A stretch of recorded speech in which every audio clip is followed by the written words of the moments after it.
เด็กน้อยจำนวนหนึ่งจำเป็นต้องได้รับการปีนปัวโดยด่วนและที่ดีจากแพทย์หมอแต่ครอบครัวยังขาดเขินทั้งเงินและทางเลือกเห็นให้เขาเจ้าเหล่านั้นขาดโอกาสในการเข้าถึงการบริการสุขภาพที่ดีในเวลาที่มืดมิดให้ทางออกแต่ยังมีแสงสว่างน้อยๆจากห้องหมอเพื่อนลาวแขวงหลวงพระบางซึ่งเป็นห้องหมอหนึ่งที่บริการปีนปัวคนเจ็บผู้ด้อยโอกาสปีอยู่แขวงภาคเหนือของลาว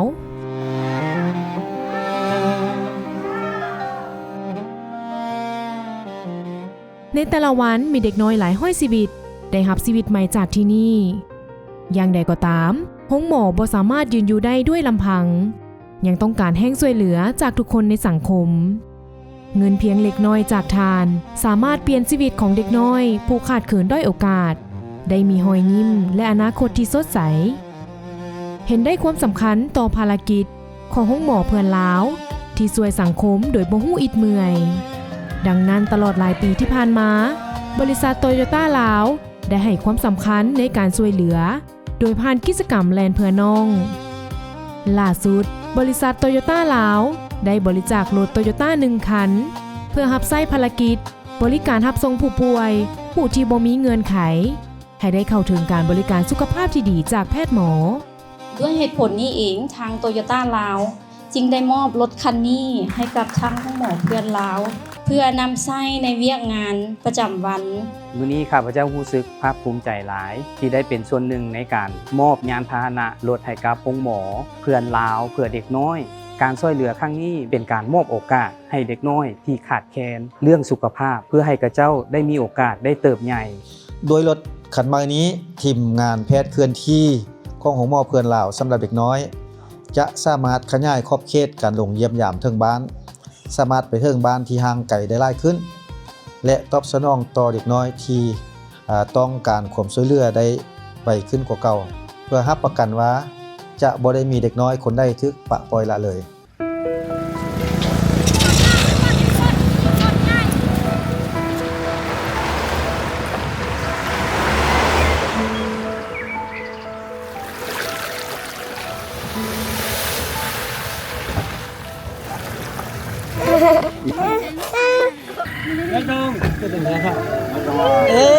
영광 제가 잘하 영광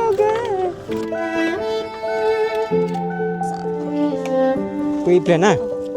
อันนี้เพื่อสนองในการที่คนไข้อยู่ห่างไกลโชคลีกเรื่องการเดินทางสภาพห้นทางลำบาก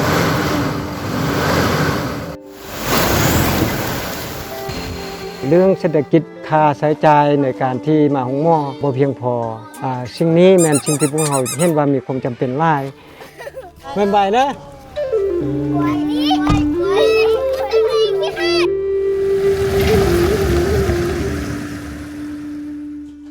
ขึ้นโอ้ไอ้ก้อนใหญ่กว่าเฮาแล้วไอ้ก้อนใหญ่กว่าเฮาแล้ว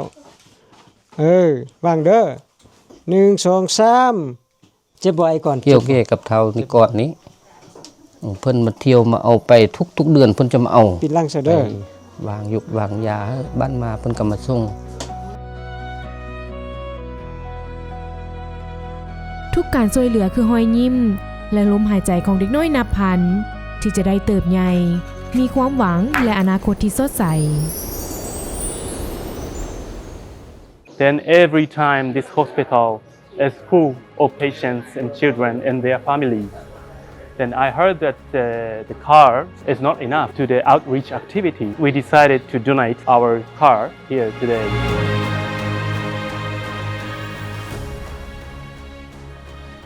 And without your support, we cannot continue to save children's life. I really appreciate your support. Thank you very much. ก็ดีใจเนาะที่ทางบริษัทโตโยต้าเพิ่นก็สนับสนุนรถคันนึงให้พวกเราเพื่อจะได้มุ่งใช้ในการ